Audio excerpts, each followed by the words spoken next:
Segunda Crônicas, capítulo 5. Quando o rei Salomão terminou todo o trabalho no templo, colocou na sala do tesouro do templo todas as coisas que Davi, o seu pai, havia separado para Deus, o Senhor, isto é, a prata, o ouro e os outros objetos. O rei Salomão mandou que os líderes de Israel, todos os chefes das tribos e os chefes dos grupos de família de Israel, se reunissem em Jerusalém, a fim de levar a arca da aliança do Senhor de Sião, a cidade de Davi, para o templo. Todos os israelitas se reuniram no 7º mês, durante a festa das barracas. Quando todos os líderes chegaram, os levitas pegaram a arca da aliança e a levaram para o templo. Os sacerdotes e os levitas levaram também a tenda da presença de Deus, com todo o seu equipamento para o templo. O rei Salomão e todo o povo de Israel se reuniram em frente da arca da aliança e ofereceram em sacrifício um grande número de ovelhas e touros, tantos que nem dava para contar.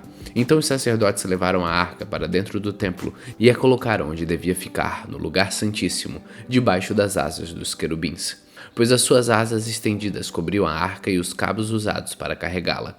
As pontas dos cabos podiam ser vistas por qualquer pessoa que ficasse diretamente em frente ao lugar santíssimo, mas não podiam ser vistas de nenhum outro lugar.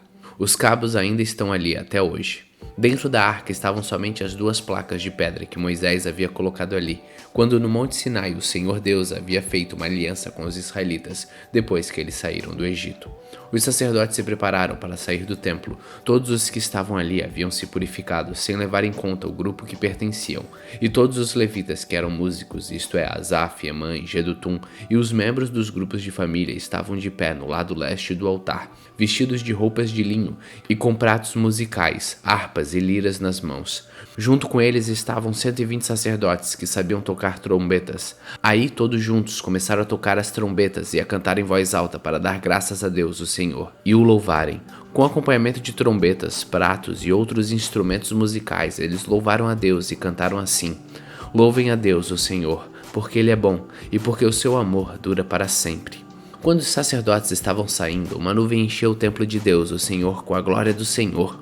Por isso, eles não puderam voltar para dentro a fim de realizar os seus atos de culto. Segunda Crônicas, capítulo 6.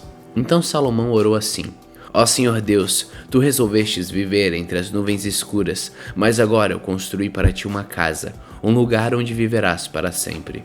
Aí Salomão virou, olhou para o povo que estava todo de pé e pediu a bênção de Deus para todos. Depois disse: Bendito seja o Senhor, o Deus de Israel, pois pelo seu poder ele cumpriu a promessa que tinha feito a Davi, o meu pai, quando lhe disse: Desde o dia em que tirei o meu povo do Egito, eu não escolhi nenhuma cidade de todas as tribos da terra de Israel para ali construir um templo, a fim de ser adorado nele, nem escolhi nenhum homem para governar o meu povo de Israel.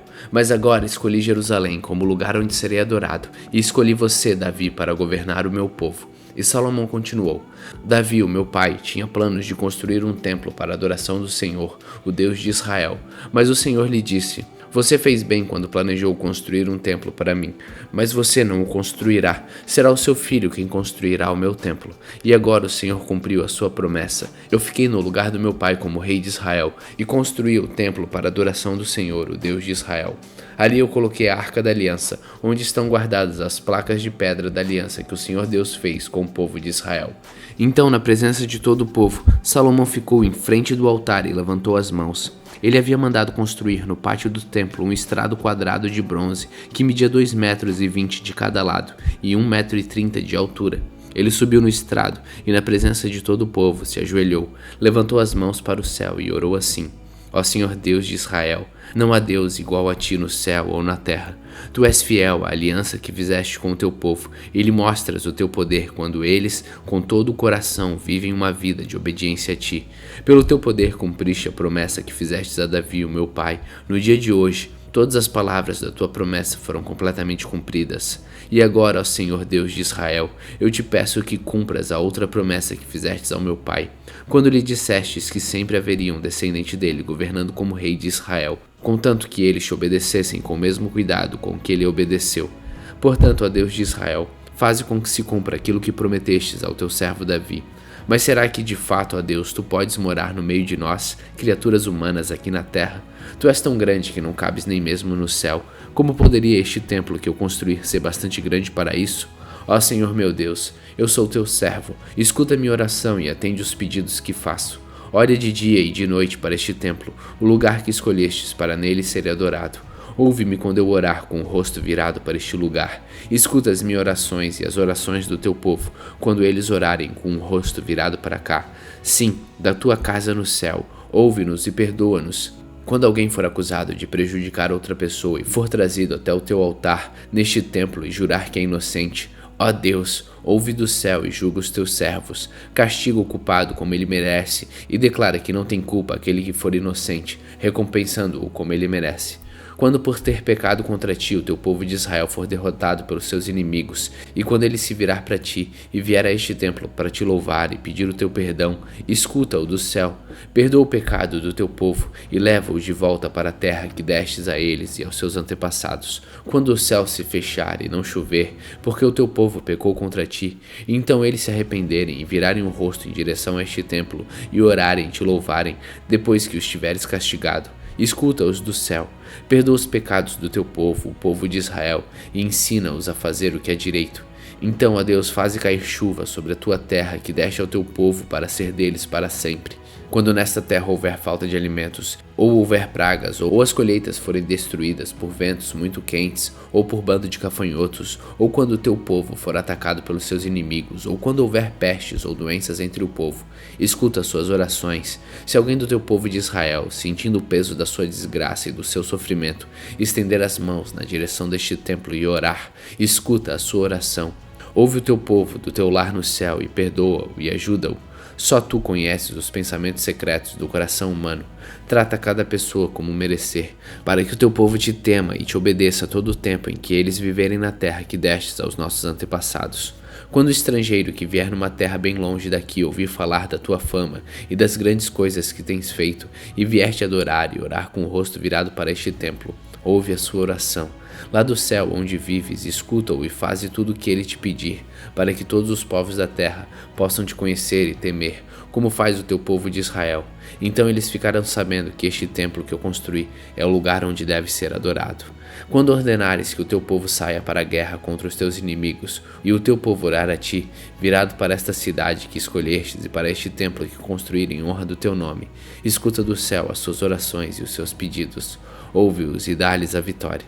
Quando o teu povo pecar contra ti, e não há ninguém que não peque, e na tua ira deixares que os seus inimigos os derrotem e os levem como prisioneiros para alguma terra inimiga, longe ou perto daqui, escute as orações do teu povo. Se ali naquela terra eles se arrependerem e orarem a ti, confessando que foram pecadores e maus, ouve as suas orações, ó Deus. Se naquela terra eles verdadeiramente e sinceramente se arrependerem e orarem a ti, virados na direção desta terra que deste aos nossos antepassados, desta terra que escolhestes e deste templo que construí em honra do teu nome, escuta as orações deles. Do teu lar no céu, ouve-os e dá-lhes a vitória. Perdoa os pecados que o teu povo tem cometido contra ti. Agora, ó meu Deus, olha para nós com simpatia e ouve as orações que foram feitas neste lugar. Levanta-te, ó Senhor Deus, e vem para o teu lugar de descanso, junto com a arca da aliança que representa o teu poder. Que os teus sacerdotes façam sempre o que tu queres, e que todo o povo fique alegre por causa da sua bondade. Ó Senhor Deus, não rejeites o rei que escolhestes. Lembra do teu amor para com o teu servo Davi.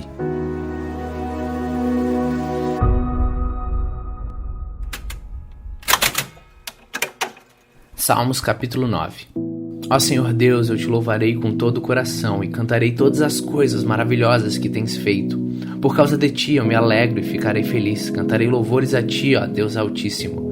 Quando apareces, os meus inimigos fogem, eles caem e morrem. Tu és um juiz justo e sentado no seu trono fizeste justiça, julgando a meu favor.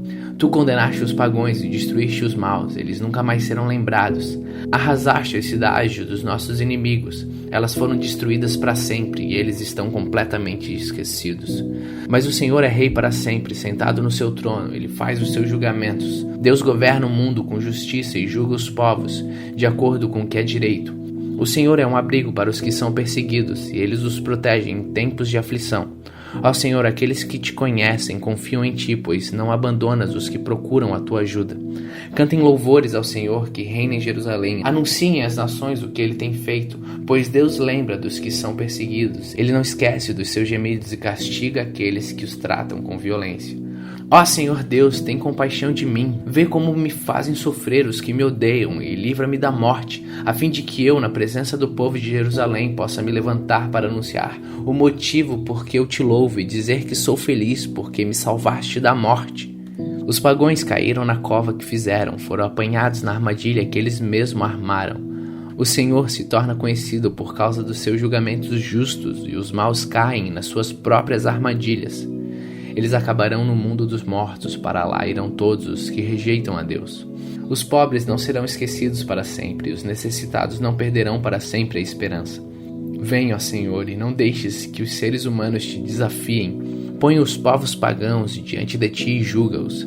Faze, ó Senhor Deus, com que sintam medo, que eles fiquem sabendo que são simples criaturas mortais.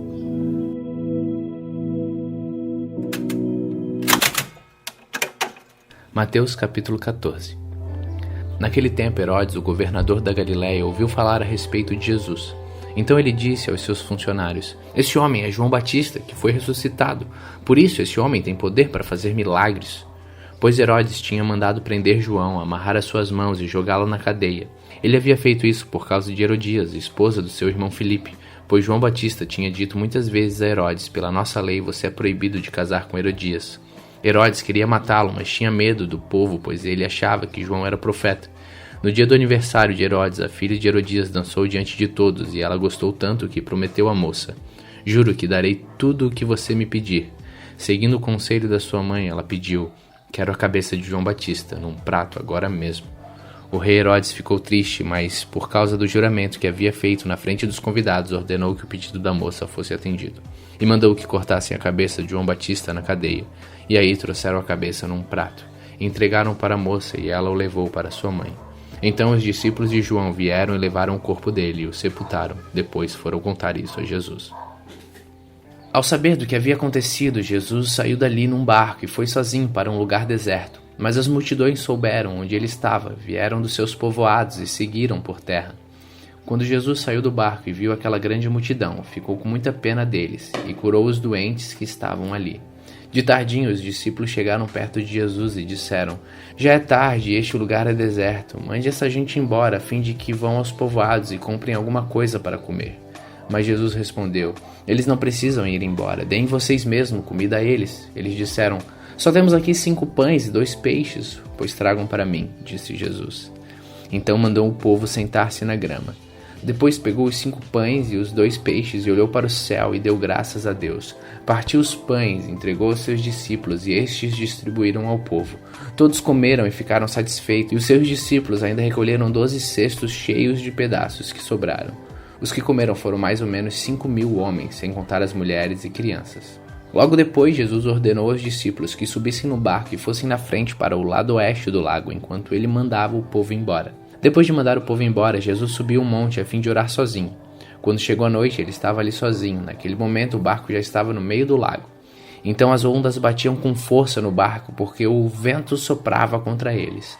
Já de madrugada, entre as 3 e 6 horas, Jesus foi até lá andando em cima da água. Quando os discípulos viram Jesus andando em cima da água, ficaram apavorados e exclamaram: É um fantasma! Gritaram de medo. Nesse instante, Jesus disse: Coragem, sou eu, não tenham medo. Então disse Pedro: Se é o Senhor mesmo, mande que eu vá andando em cima da água até onde o Senhor está. Venha, respondeu Jesus. Pedro saiu do barco e começou a andar em cima da água em direção a Jesus. Porém, quando sentiu a força do vento, ficou com medo e começou a afundar. Então gritou: Socorro, Senhor! Imediatamente Jesus estendeu a mão e segurou Pedro e disse: Como é pequena a sua fé, por que você duvidou? Então os dois subiram no barco e o vento se acalmou, e os discípulos adoraram Jesus, dizendo: De fato, o Senhor é o Filho de Deus. Jesus e os seus discípulos atravessaram o lago e chegaram à região de Genezaré. Ali o povo reconheceu Jesus e avisou todos os doentes das regiões vizinhas. Então muitas pessoas levaram os doentes a ele, pedindo que deixasse que os doentes pelo menos tocassem na barra da sua roupa, e todos os que tocavam nela ficavam curados. Mateus capítulo 15. Então alguns fariseus e alguns mestres da lei vieram de Jerusalém para falar com Jesus e lhe perguntaram: Por que é que os seus discípulos comem sem lavar as mãos, desobedecendo assim os ensinamentos que recebemos dos antigos? Jesus respondeu: E por que é que vocês desobedecem o mandamento de Deus e seguem seus próprios ensinamentos? Pois Deus disse, respeite o seu pai e a sua mãe, e disse também que seja morto aquele que amaldiçoar o seu pai e a sua mãe. Mas vocês ensinam que se alguém tem alguma coisa que poderia usar para ajudar os seus pais, em sinal de respeito, mas diz, eu dediquei isto a Deus, então não preciso ajudar os pais? Assim vocês desprezam a mensagem de Deus para seguir os seus próprios ensinamentos. Hipócritas, Isaías estava certo quando disse a respeito de vocês o seguinte: Deus disse, este povo com a sua boca me respeita, mas na verdade o seu coração está longe de mim. A adoração deste povo é inútil, pois eles ensinam leis humanas como se fossem meus mandamentos. Jesus chamou a multidão e disse, escutem e entendam. Não é o que entra pela boca que faz com que alguém fique impuro, pelo contrário, é o que sai da boca que pode tornar essa pessoa impura. Então os discípulos chegaram perto dele e disseram, sabia que os fariseus ficaram escandalizados com o que o Senhor disse? Jesus respondeu, toda planta que meu Pai que está no céu não plantou será arrancada. Não se preocupem com os fariseus, são guias cegos, e quando um cego guia outro cego, os dois acabam caindo no buraco. Então Pedro pediu, explique para nós aquilo que o Senhor disse antes. Jesus disse, vocês também não entenderam? O que entra pela boca vai para o estômago e depois sai do corpo, mas o que sai da boca vem do coração, e é isso que faz com que a pessoa fique impura, porque é do coração que vêm os maus pensamentos, os crimes de morte, os adultérios, as imoralidades sexuais, os roubos, as mentiras e as calúnias. São essas coisas que fazem com que alguém fique impuro, mas comer sem lavar as mãos não torna ninguém impuro. Jesus saiu dali e foi para a região que fica perto da cidade de Tiro e de Sidom. Certa mulher cananeia que morava naquela terra chegou perto dele e gritou, Senhor, filho de Davi, tenha pena de mim. A minha filha está horrivelmente dominada por um demônio. Mas Jesus não respondeu nada. Então os discípulos chegaram perto dele e disseram, mande essa mulher embora, pois ela está vindo atrás de nós, fazendo muito barulho. Jesus respondeu, eu fui mandado somente para as ovelhas perdidas do povo de Israel. Então ela veio, ajoelhou-se aos pés dele e disse, Senhor, me ajude. Jesus disse, não está certo tirar o pão dos filhos e jogá-lo para os cachorros? Sim, Senhor, respondeu a mulher, mas até mesmo os cachorrinhos comem as migalhas que caem debaixo da mesa dos seus donos. Mulher, você tem muita fé, disse Jesus. Que seja feita o que você quer. Naquele momento, a filha dela ficou curada. Jesus saiu dali e foi até o lago da Galileia. Depois subiu um monte e sentou-se ali. E foram até Jesus grandes multidões, levando coxos, aleijados, cegos, mudos e muitos outros doentes que eram colocados aos seus pés. Ele curou a todos. O povo ficou admirado quando viu que os mudos falavam, os aleijados estavam curados, os coxos andavam e os cegos enxergavam. E todo o povo louvou ao Deus de Israel. Jesus chamou os seus discípulos e disse, estou com pena dessa gente, porque já faz 3 dias que elas estão comigo e não têm nada para comer. Não quero mandá-las embora com fome, pois poderiam cair de fraqueza pelo caminho. Os discípulos perguntaram, como vamos encontrar neste lugar deserto comida para toda essa gente? Quantos pães vocês têm? Perguntou Jesus. 7 pães e alguns peixinhos, responderam eles. Aí Jesus mandou o povo sentar-se no chão. Depois pegou os 7 pães e os peixes e deu graças a Deus. Então os partiu e entregou aos discípulos, e eles os distribuíram ao povo. Todos comeram e ficaram satisfeitos, e os discípulos ainda encheram 7 cestos com os pedaços que sobraram. Os que comeram foram 4.000 homens, sem contar as mulheres e as crianças. Então Jesus mandou o povo embora, subiu no barco e foi para a região de Magadã.